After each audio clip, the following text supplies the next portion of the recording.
8h35, Jornal Gente de volta, comigo Ana Paula Rodrigues e Cláudio Zaidan, e agora com a gente na linha também o professor Paulo Velasco, professor de Política Internacional da Universidade Estadual do Rio de Janeiro, para a gente falar sobre a reunião dos BRICS, a 16ª cúpula dos BRICS, que começa na próxima terça-feira. Tudo bem, professor? Bem-vindo aqui à Rádio Bandeirantes, bom dia. Olá, bom dia, Ana Paula, bom dia, Cláudio, um prazer conversar com vocês. Bom, professor, uma primeira avaliação aí um pouco mais geral desse encontro, o que a gente pode esperar dessa reunião que começa na terça-feira?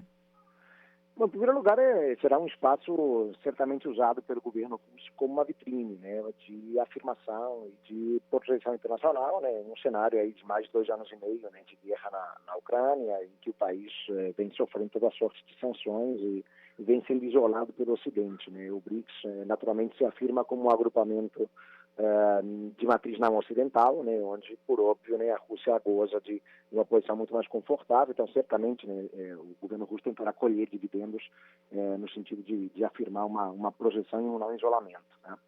Uma segunda pauta importante, claro, é a discussão de uma nova ampliação do BRICS. Né. O BRICS já foi ampliado no início desse ano, né, com a entrada de alguns países ali do Oriente Médio, do Norte da África, né, a Argentina acabou não entrando. Esse é um tema que está em pauta, né, a ampliação do BRICS mais uma vez, né, alguns países, inclusive aqui do entorno brasileiro, né, com possibilidade, né, de incorporação, né, o caso, por exemplo, de Cuba, o caso da Bolívia, né, Nicarágua e Venezuela talvez com um pouco menos de chance, né, mas também vêm sendo cotados. Então esse é um outro ponto certamente relevante que veremos, além das discussões que já vinham sendo feitas, Ana Paula e Cláudio, né, questões relativas, por exemplo, a uma nova governança financeira global, a desdolarização das economias e por aí vai. Professor Paulo Velasco, bom dia. Você mencionou a questão da expansão do BRICS, agora com Egito, com Etiópia, Emirados Árabes, Irã, a Arábia Saudita um pouco mais cautelosa, mas também já formalmente aderindo. E um pedido muito relevante, muito importante, porque é um país da OTAN, a Turquia solicitou sua adesão e o Erdogan tem um peso muito especial, né? Não só por fazer parte da OTAN, a Turquia, mas porque a Turquia tem um peso geopolítico ali importante por ser da Eurásia, por ser um país majoritariamente muçulmano, por ter uma influência grande no que acontece no Oriente Próximo. E o senhor mencionou Venezuela e Nicarágua como situações mais difíceis. E eu me lembro, professor, eu gostaria muito de saber a sua opinião a respeito, porque houve uma pequena tensão o ano passado, porque a Rússia e a China sugeriram que o Brasil convidasse a Venezuela. E, claro, não queriam fazer isso diretamente. Por ser América do Sul, entendiam que era a função do Brasil. O Brasil não indicou a Venezuela. Indicou a Argentina, ainda estava com o Aníbal Fernandes, mas já estava claro que o Milei poderia ganhar a eleição. E a Bolívia, do Luiz Arce, que agora está naquela crise interna Arce e Morales. Né? Isso já criou uma rusga entre o Brasil e Venezuela. E a questão da dolarização, porque o Brasil assume a presidência do BRICS em janeiro. Rússia e China apostam na desdolarização das relações comerciais como algo vital, até para tirar do dólar a sua função política, né, de permitir todas essas sanções que os Estados Unidos espalham pelo mundo. E o Brasil tem sido meio recalcitrante, fala em criar grupo de trabalho, e você sabe como é, grupo de trabalho é especialidade nacional, né? Você vai enrolando, vai empurrando. Como é que o senhor vê essas pequenas, aparentemente pequenas, tensões ou focos de tensão entre a posição do Brasil e as posições de Rússia e China? Então, esse é um bom ponto, Cláudio. Né? Na verdade, a gente tem percebido nos últimos anos, né, um BRICS em que predomina muito a vontade, né, e a perspectiva da China, em alguma medida também da Rússia. Né? Pensou-se justamente, né, na ideia de que o BRICS estava cada vez mais, né, se revelando como um projeto China Plus, né, em que a China daria as cartas, os demais iriam um pouco a reboque. Né? Isso não é assim porque a Rússia, né, voltou a assumir um papel muito protagônico dentro do grupo, né, colocando-se ao lado da China numa postura quase que de condomínio, de controle do BRICS a partir dos dois. Né? Isso é incômodo para o Brasil, né? Isso causa, de fato, um certo desconcerto, né, para a administração brasileira, porque o Brasil é um dos fundadores do grupo, né, e sempre teve uma posição muito assertiva, né, nos primeiros anos do agrupamento, né. Não tem sido mais assim, né, se a gente pensa na própria ampliação ocorrida em janeiro desse ano, né, boa parte dos países, né, que entrou, de fato conseguiu acesso a partir do apoio do patrocínio, não do Brasil, né, mas claramente da China e da Rússia, né. O Irã, por exemplo, já não tem as relações com o Brasil que teve no passado, né, entrou muito a partir do entendimento que tem com Moscou, né, e dos entendimentos crescentes que tem com Beijing também. E a mesma coisa a gente pode falar de Emirados Árabes, né, a gente pode falar de Etiópia, de Egito, enfim, países que certamente não fazem parte ali do espaço geopolítico prioritário do Brasil, né. Então, o Brasil perdendo um pouco de voz, perdendo um pouco de poder, né, de projeção dentro do grupo, embora as decisões todas sejam por consenso, né, a gente sabe que, né, muitas vezes, né, acaba se neutralizando, né, a vontade de alguns, né, em favor da preferência, né, daqueles que têm mais peso, mais envergadura e mais poder relativo.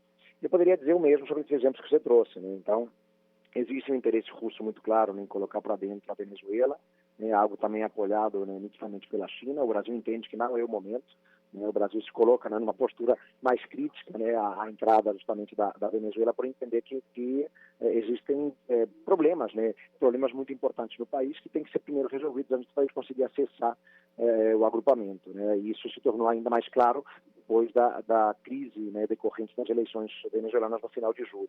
Esse é um ponto fundamental. Nicarágua, a mesma coisa. Né? Nicarágua tem relações muito estreitas, né, com a Rússia, historicamente, né, mas tem passado por dificuldades no relacionamento com o Brasil. Tivemos a expulsão do embaixador brasileiro na Nicarágua, né, algo que o Brasil respondeu, né, também expulsando o embaixador nicaragüense em Brasília. Então, são fatores que mostram também desencontros e não interesse ao Brasil ter a Nicarágua dentro do grupo. Né?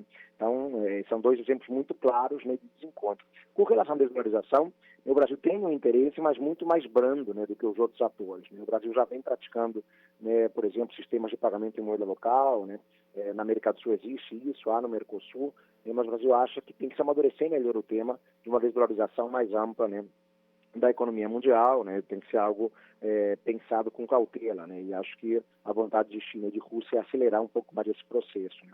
Então, acho que o diagnóstico que a gente pode fazer é um pouco esse, né? O Brasil ele tem perdido espaço, né? Muito em função, inclusive, do encolhimento e do acanhamento da nossa política externa na segunda metade da década passada. Né? Acabamos perdendo um pouco do vigor, né, que já tivemos dentro do grupo, né? E muitas das ações que a gente vê o BRICS levar a cabo acabam sendo ações que passam um pouco por cima das preferências maiores do Brasil.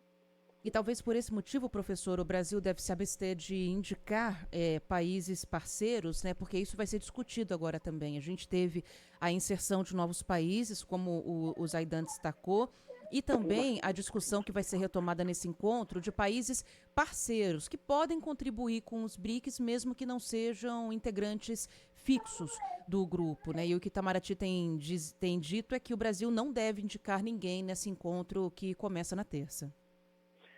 Pois é, esse é um ponto importante também, né? A gente reconhece que a expansão, né, da representatividade global do BRICS, né, ela pode se dar não necessariamente, né, a partir da incorporação, né, de membros efetivos, né, mas a partir da incorporação de países parceiros que teriam, né, uma presença menor, uma menor envergadura dentro do grupo, mas participariam de reuniões, né, e ajudariam justamente a ampliar essa projeção global, né, do BRICS, que se pretende, né, como um espaço, a gente sempre tem que lembrar, né, que faz um balanceamento brando, digamos assim, né, um soft balancing aos grandes centros de poder ocidentais mais tradicionais. Então, quanto maior o peso e a representatividade do BRICS, maior será a capacidade, o poder de barganha do grupo, né, para fazer esse balanceamento, né, e permitir justamente a busca, né, de uma ordem que não siga necessariamente as diretrizes e termos que vêm, né, de Washington ou vêm das grandes potências europeias. Né. O fato do Brasil, né, aparentemente não se dispor a indicar, né, países parceiros, né, talvez demonstrem, né, justamente uma postura mais cautelosa do Brasil, na medida em que um grupo muito ampliado, né, na visão brasileira, também acaba diluindo um pouco, né, nossa presença e visibilidade dentro, né, do foro, dentro do espaço. Né. É evidente que para o Brasil, o BRICS também é uma vitrine muito interessante, né? Desde que ele foi constituído ali no final dos anos 2000, ele já se apresentava dessa maneira, né? Dava ao Brasil uma projeção impressionante, né? Especialmente quando era um grupo de 4, né? Ali nos seus primórdios. Se o grupo começar a se ampliar muito, né? Seja com membros efetivos, seja com países parceiros, né? É natural que a visibilidade do Brasil se torne menor, né? Em termos de peso relativo, de projeção relativa. Então isso é um fator também que certamente revela um pouco essa prudência maior do Brasil e cautela na hora de pensar a expansão do grupo, né, seja com outros membros efetivos, seja com países parceiros. Professor Paulo Velasco, voltando à questão da desdolarização, esta semana, certamente o senhor acompanhou, a Ana Paula também, o Trump deu uma declaração, ele estava ali palestrando, discursando, né? E ele falou sobre desdolarização e ameaçou tarifar uma tarifa de 100%, e o Trump fez isso à sua maneira, né, dizendo que tarifa é a palavra mais bonita no dicionário, etc. Mas disse o seguinte: quem desdolarizar suas relações comerciais será punido com uma super tarifa para entrar no mercado dos Estados Unidos. Ele diz que isso pode atrair de volta aos Estados Unidos empresas que saíram do país, porque elas passariam, na visão dele, a ter interesse em voltar a produzir dentro do mercado americano, para o mercado americano. Mas ele disse uma coisa muito interessante, que coincide com a visão do Putin e do Xi Jinping. Ele disse, olha, se os Estados Unidos perderem a hegemonia monetária, será como perder uma guerra mundial. Ele enxergou exatamente o peso para os Estados Unidos dessa hegemonia do dólar.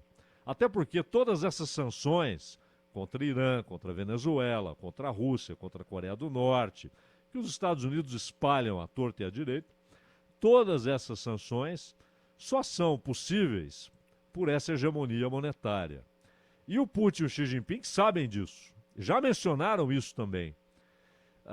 E o Brasil, no entanto, como o senhor mencionou, tem uma posição muito cautelosa, tanto que falou que quer criar um grupo de trabalho ano que vem, inclusive com representantes da Europa Ocidental e dos Estados Unidos. O Brasil não está enxergando aquilo que Trump, Xi Jinping e Putin estão enxergando sobre o que representa politicamente como arma de domínio a hegemonia do dólar, professor? Não, acho que o Brasil tem plena consciência disso, né? O Brasil sabe muito bem, né, de fato, que desde o contexto ali do final da Segunda Guerra Mundial, né, essa hegemonia absoluta da moeda americana acaba significando um fator de pressão, né, e de poder incomparáveis, né, para os Estados Unidos, né? Nos últimos anos, né, a situação se tornou mais crítica, como você muito bem levantou, né, por conta da weaponização, né, usando o termo weapon, né, arma em inglês, né, a weaponização do dólar, que significa justamente o uso da moeda americana, né, para punir, né, atores internacionais que não seguem muito na linha dos Estados Unidos, né, inclusive confiscando, né, reservas denominadas em dólar, né, o que atenta muito contra os princípios mais básicos do sistema financeiro internacional, né, ali criado em 44 em Bretton Woods, né, quando se afirmava, né, que o dólar como moeda de referência internacional não seria usado politicamente, né, e a gente tem visto exatamente o contrário, né, o uso político do dólar, né, inclusive com esse ato extremo, né, de confiscar reservas internacionais denominadas em dólar, né, depositadas em bancos norte-americanos, né, o que é algo muito grave. Então isso acelerou, né, um processo que parece que é um processo natural irreversível, né. Eu acho que é uma tendência óbvia, né, reconhecermos que o dólar ao longo do tempo perderá um pouquinho do seu peso relativo e da sua centralidade, porque a economia mundial não é mais a economia de 44 ou de 45, né, há outros atores, né, que conseguem dar as cartas do ponto de vista econômico, comercial, né, a China já é a maior potência comercial do mundo há bastante tempo, enfim, está caminhando em algum tempo para ser a maior economia do mundo, né, em números absolutos, já é, né, em paridade de poder de compra. Então é óbvio, né, que o dólar não ficará para sempre na condição, como a Libra também não ficou, né, ali, né, no passado. Mas, claro, os Estados Unidos querem retardar esse processo porque sabem, né, como para eles é uma variável de poder importante, né, manter o dólar como a moeda preferencial, né, para os países denominarem suas reservas, por exemplo, ou a moeda de controle, né, em qualquer tipo de transação comercial.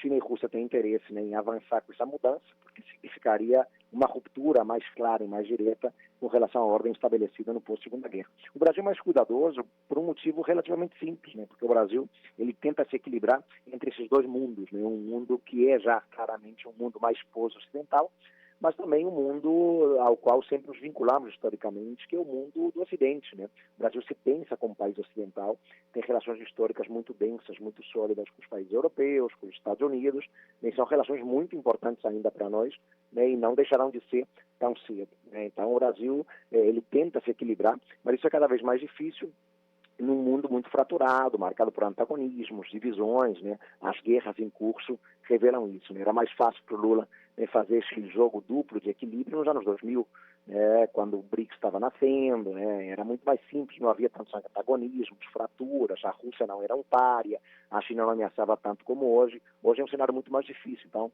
a justiça brasileira cada vez mais terá dificuldade, né, de fato, em manter essa posição, né, equilibrada entre esses dois mundos, né, porque o Brasil sabe que não pode abrir mão de nenhum dos dois lados. Não podemos abrir mão de uma China, mas não podemos abrir mão também dos Estados Unidos. Só que é cada vez mais difícil e um dia, eventualmente, teremos que fazer uma escolha, pelo menos em determinadas agendas. Pois é, e o senhor falou na questão das guerras, né, dos conflitos. Não vai ter como esse encontro não citar o que está acontecendo no Oriente Médio, no leste europeu principalmente, porque aí a gente tem o envolvimento direto de um país integrante que é a Rússia, né? Vladimir Putin já declarou que não deve participar desse encontro. A princípio é isso que a gente está aqui esperando, mas o assunto deve ser discutido e possivelmente sem uma posição de condenação ao ataque da Rússia contra a Ucrânia. Como que o senhor está avaliando isso? Eu acho que o BRICS vai manter a postura que mantém desde 2014, Ana Paula, que é a postura justamente de silenciar, né, em relação a qualquer crítica maior à Federação Russa, ainda mais, né, considerando que a cúpula que se inicia agora na próxima semana tem a Rússia como anfitriã justamente do encontro, né? Então, evidentemente que a Rússia vai usar esse espaço para se afirmar, e nenhum dos outros membros do BRICS, por óbvio, fará qualquer tipo de crítica ao que está acontecendo já há mais de 2 anos e meio ali na Ucrânia. Já em 2014, eu lembro, né, quando houve a anexação ali da Crimeia pela Rússia, né, nenhum tipo de crítica foi feita a partir do BRICS, né? Tivemos naquele ano a cúpula do BRICS em Fortaleza, né? A Dilma Rousseff foi anfitriã do encontro. Não houve nenhuma crítica, né, por parte do Brasil ou de qualquer outro integrante, né, à ação russa ali na Crimeia, né, a anexação daquele território que mantém até hoje sob seu controle. Mesma coisa em 2022, né, quando houve também a invasão da Ucrânia, né, nenhum tipo de crítica maior por parte de qualquer membro dos BRICS, pelo contrário. A única medida que foi tomada, né, por parte do BRICS, mais clara, foi suspender projetos de financiamentos à Rússia no âmbito do Banco do BRICS, né, com medo de né? Foi uma decisão técnica, né, mas não é uma sanção contra a Rússia. Nenhum dos membros do BRICS, né, o Brasil incluído, apoia sanções contra a Rússia, né? Então, é um espaço, eu diria, bastante confortável para a Rússia, né? E certamente veremos, né, o governo russo buscando colher dividendos nesse encontro, né? E esse é um outro fator, né, que causa também algum tipo de problema de constrangimento ao Brasil, né? Porque queremos manter relações boas com a Europa, com os Estados Unidos, né, mas ao mesmo tempo seguimos muito, né, a linha dos países BRICS, né, rejeitando qualquer tipo de crítica e de sanção à Rússia, o que faz sentido na medida em que o Brasil busca se colocar, né, como potencial mediador sempre de crises internacionais, e para isso não podemos tomar muito partido, né, nem para o lado nem para o outro, né? E aí por isso que o Brasil, né, não apoia sanções contra a Rússia, nem tampouco o isolamento da Rússia, entendendo que são medidas que não ajudam na busca pela paz, né? Mas são fatores que causam problema, claro, no diálogo com a Europa e com os Estados Unidos, né? Já no encontro na Casa Branca no passado, o Brasil foi pressionado a apoiar sanções contra a Rússia, enviar armas para a Ucrânia, a mesma coisa sempre que nos encontramos com autoridades da União Europeia, né? O Brasil segue firme, né, a linha dos BRICS, com pequenas diferenças, né? Às vezes o Brasil se abstém e outros países do BRICS votam contra numa resolução. O Brasil às vezes é um pouco mais cauteloso do que a Índia e de China, mas de um modo geral a postura é muito semelhante de evitar qualquer crítica mais contundente à Rússia. Professor Paulo Velasco, uma última pergunta da minha parte. A Índia, todo mundo dá de barato aí que a Índia vai se consolidar como terceira economia do mundo, deixando bem para trás Japão e Alemanha. A Índia, além da sua população imensa, é um país que passa por uma transformação industrial, tecnológica extraordinária, muito rápida. Tem seus problemas com a China, né? Já houve até ali na pequena fronteira entre os dois gigantes, já houve tiroteios, há divisões em relação ao Paquistão. A China tem uma posição sobre o Paquistão, a Índia tem outra. Mas a Índia tem se aproximado cada vez mais da China e adotou uma posição muito simpática ao Vladimir Putin nessa crise da guerra da Rússia com a OTAN em território ucraniano. Como é que o senhor vê considerando essas possíveis divisões e o fato do Brasil tentar fazer ali um meio termo, né, um pé em cada canoa, que posição o senhor enxerga que a Índia adotará nesses assuntos? Esse é um ponto bom também, porque a Índia acaba também revelando um pouco esse esforço, né, de tentar se equilibrar, né? Ela tem diferenças históricas, como você colocou, muito marcantes com a China, mas reconhece o peso, né, e a influência da China no espaço indo-asiático, né, não pode abrir mão de relações com a China, relações marcadas por bastante pragmatismo, eu diria, né, no contexto mais contemporâneo, né. China e Índia conseguem colaborar e cooperar economicamente de maneira ampla, né. Podemos lembrar, por exemplo, né, que a Índia faz parte, né, do Banco Asiático de Investimento em Infraestrutura, né, sendo o segundo maior cotista do banco, né, o famoso AIIB, né, fundado pela China, né. A Índia é o segundo maior cotista desse importantíssimo banco internacional, né, o Banco Asiático de Investimento em Infraestrutura, né, um dado interessante, né, que mostra o grau de relação, né, e correlação entre esses dois gigantes da Ásia. Mas há diferenças geopolíticas muito marcantes também, né, e isso faz com que a Índia também jogue em outros tabuleiros, Cláudio. Ela joga, por exemplo, no tabuleiro dos Estados Unidos, ali também no espaço da Ásia-Pacífico, né, fazendo parte do chamado Quad, né, composto aí por Estados Unidos, Índia, Japão e Austrália, né, inclusive com reuniões de cúpula entre os 4 países, né, com manobras militares feitas entre os 4 países, né, e quando a gente pensa, claro, Estados Unidos, Japão e Austrália, esses são players que, do ponto de vista militar e geopolítico, né, eles entendem a China como uma ameaça, né, e a Índia dialoga ativamente com esses 3 países, fazendo parte desse Quad. Mas especificamente, né, no contexto da guerra na Ucrânia, é verdade sim, né, a Índia tem assumido as posições que são típicas do BRICS, né, às vezes inclusive mais assertiva do que o Brasil, né, na rejeição a qualquer tipo de crítica, né, à Rússia, né. O Brasil ele às vezes opta por uma postura um pouco mais cautelosa num tabuleiro internacional da ONU, uma abstenção, e ainda se permite ir além, né, votando contra alguma medida, né, pensada contra a Rússia. Mas é um player que também, em termos diplomáticos, né, estratégicos, ele tem tentado jogar em 2 tabuleiros. Sabe a importância, né, de estar ao lado dos Estados Unidos, né, e esse relacionamento se tornou muito estreito nos anos 2000, especialmente ali com George W. Bush, houve um acordo nuclear importante, Estados Unidos e Índia naquele contexto, e de lá para cá, são mais de 20 anos, a Índia entende que a relação com Washington é super estratégica para eles, né? Então, é um player também que, curiosamente, está no BRICS, né? Evita qualquer combinação mais ampla à Rússia, né? Condena, né, o envio de armas à Ucrânia, né? Mas, ao mesmo tempo, mantém um diálogo, um entendimento muito forte com os Estados Unidos. Compra armas da Rússia, né, mas mantém uma relação, né, muito estreita com Washington. Pois é assim que a política mundial funciona hoje. Paulo Velasco, professor de Política Internacional da Universidade Estadual do Rio de Janeiro, obrigada pelo seu tempo aqui com a gente na Rádio Bandeirantes. Um bom fim de semana para o senhor. Obrigado, Ana, Cláudio. Um prazer sempre conversar com vocês. Obrigado. Rádio Bandeirantes. Até a próxima. E olha só.